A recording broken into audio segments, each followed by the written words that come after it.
আসসালামু আলাইকুম ভিউয়ার্স, আশা করি সবাই ভালো আছেন। আপনার ইমো আইডি অন্য কেউ গোপনে চালাচ্ছে কিনা বা অন্য কোনো ফোনে বা ডিভাইসে লগইন করা আছে কিনা সেটা কিভাবে জানবেন, এবং যদি অন্য কোনো ফোনে বা ডিভাইসে লগইন করা থাকে তাহলে সেখান থেকে কিভাবে রিমুভ করবেন সেটাই আজকে আপনাদের দেখাবো। তো এর জন্য প্রথমে আপনার ফোনে থাকা ইমো অ্যাপসে চলে যাবেন। অ্যাকাউন্টে আসার পরে উপরে বাম দিকে দেখতে পাচ্ছেন প্রোফাইল আইকন দেওয়া, ওইখানে ক্লিক করবেন। সিকিউরিটি অ্যান্ড প্রাইভেসি লেখা এখানে ক্লিক করবেন। ম্যানেজ ডিভাইস লেখা এখানে ক্লিক করবেন।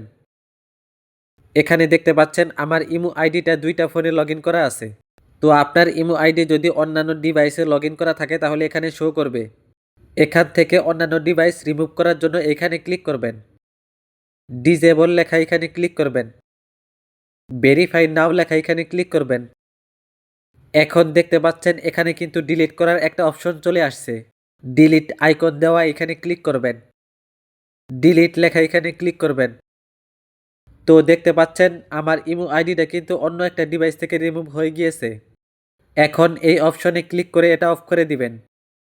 তো এভাবেই আপনারা অন্য কোনো ডিভাইসে আপনার ইমো আইডি লগইন করা থাকলে সেখান থেকে খুব সহজেই রিমুভ করে নিতে পারবেন। অন্য ডিভাইস থেকে ইমো আইডি রিমুভ করতে আপনাদের যদি কোনো সমস্যা হয় তাহলে তা কমেন্টে অবশ্যই জানাবেন।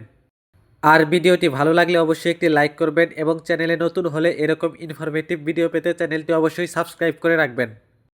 তো আজকের ভিডিওটি এ পর্যন্তই, দেখা হবে অন্য কোনো ভিডিওতে। সেই পর্যন্ত ভালো থাকবেন, সুস্থ থাকবেন। আসসালামু আলাইকুম।